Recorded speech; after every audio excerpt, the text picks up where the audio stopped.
Chapter 1081 berjudul Kapten Kapal ke-10 Armada Blackbeard yaitu Kuzan. Di sampul kali ini berwarna, kita melihat kru topi jerami tertidur saat gelembung melayang di atas mereka. Bab ini dimulai dari bab sebelumnya di mana Garp menghancurkan kota di Pulau Hachinosu hanya dengan sekali pukul. Terlihat semua orang tergeletak tak berdaya akibat dari kehancuran yang dibuat Garp. Bahkan, ada yang terkejut melihat sosok Garp yang ada di pulau itu. Garp mengatakan, "Sejak kapan aku jadi selama ini?" Pernyataan Garp ini membuat para bajak laut kaget karena pukulannya membuat seluruh kota hancur, tapi dia mengatakan hal seperti itu.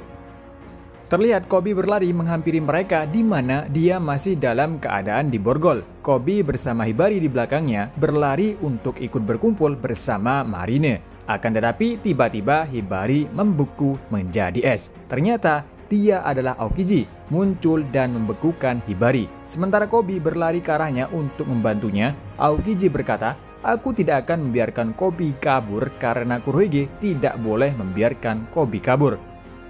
Kilas balik dimulai dengan Kurohige dan Aokiji berlangsung di pulau tertentu 2 tahun setelah perselisihan antara Aokiji dan Akainu di Panghazard. Beberapa anggota bajak laut Blackbeard tiba di pulau dan melihat beberapa dari mereka, Sanjuan Wolf, Vasco, dan Doki, telah dibekukan secara bersamaan oleh Aokiji. Kurohige menyuruh Aokiji untuk mengembalikannya seperti mula.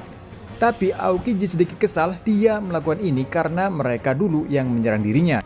Namun secara tiba-tiba Aokiji dan Blackbeard minum bersama. Aokiji menceritakan dirinya ketika bertarung dengan Akainu dan dia menjelaskan kakinya yang putus gara-gara Akainu. Tapi di sini Aokiji bercerita sambil tertawa. Kurohige bertanya kepada Aokiji tentang pria dengan luka api.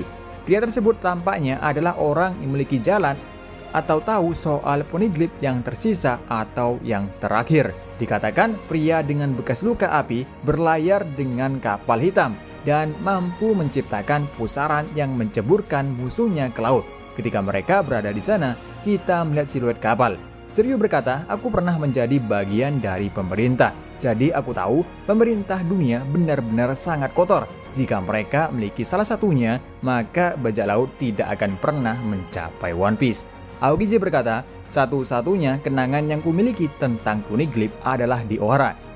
Jika aku melihat batu merah di sana, yang aku ingat temanku yang pergi melawan pemerintah." Lalu Lafiette berbisik kepada Kurohige bahwa dia harus membunuh Aokiji dan mengambil kemampuannya untuk krunya. Aokiji mendengarnya, kata-katanya dan marah dia siap menghadapi mereka.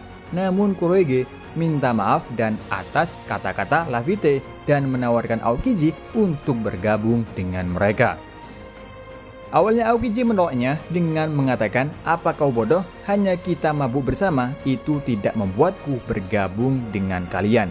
Kurohige berkata, "Aku tidak mempercayai kalian semua, sedikit pun. Kau belum memahami bajak laut. Kita bukan hanya sekedar teman untuk berlayar bersama. Semua bajak laut memiliki tujuan yang sama." Mungkin dengan kata-katanya Aokiji memilih bergabung dengan mereka karena kita tidak tahu apakah Aokiji pastinya memiliki tujuan yang berbeda yang saat ini kita tidak tahu apa tujuan aslinya. Kilas balik berakhir dan pertarungan antara Garp dan Aokiji dimulai. Garp menyuruh untuk mengembalikan semuanya menjadi normal setelah dibekukan, tapi Aokiji hanya diam lalu dia menggunakan serangan bola salju melawan Garp seperti yang dilakukan saat melawan Shirohige di Marineford. Tapi Garp memecahkan kebekuan dengan mudah. Aokiji berkata, "Bisakah kau membunuh mantan muridmu? Murid pertama untuk menyelamatkan muridmu saat ini. Aku suka bagaimana Anda selalu melakukan apa yang Anda inginkan. Sekarang aku melakukan hal yang sama, oleh karena itu aku mengikuti Kurohige." Garp menjawab, "Gue pikir aku mengirimmu untuk hidup di masa sekarang. Mereka yang ragu-ragu itu lemah." Lalu Garp menggenggam kepalanya dan meremukan tubuh Aokiji dan terlihat dengan tinjunya tanahnya menjadi retak dan bolong. Tubuh Aokiji jatuh ke dalam tanah yang bolong tersebut. Lalu kita pindah tepat di pulau di mana pertarungan Law versus Kurohige terjadi. Kita melihat polar tank milik bajak laut hati telah tenggelam. Kurohige mengatakan, "Tanpa kapal kalian, kalian tidak bisa disebut bajak laut lagi. Bahkan kalian tidak bisa gabur." Lalu terlihat terengah-engah dengan darah di seluruh wajahnya. Beppo melihat apa yang terjadi pada kaptennya dan memutuskan untuk dia mengingat soal obat yang diberikan Chopper. Dan Beppo memutuskan untuk minum obat tersebut. Kuroyuki berkata, sekarang apa aku harus menjual? Atau mungkin aku akan gunakan saja kekuatan buah iblismu.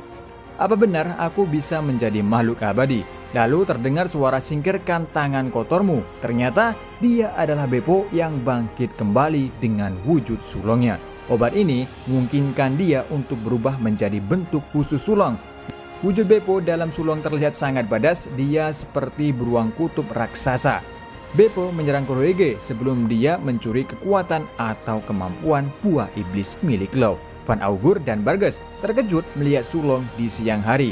Kemudian dia membawa kaptennya ke laut. Beppo berjanji kepada Law untuk menyelamatkan semua teman-temannya dan berharap kaptennya tidak mati.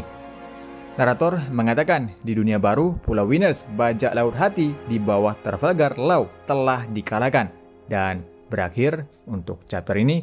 Untuk minggu depan libur. Dan sampai di sini dulu untuk review manga One Piece chapter terbaru, yaitu chapter 1081. Sampai ketemu lagi di review manga lainnya, dan terima kasih buat kalian yang udah nonton setia di channel ini, dan terima kasih, semoga kalian diberkahi rezeki kalian, dan sampai ketemu lagi di video selanjutnya. Terima kasih.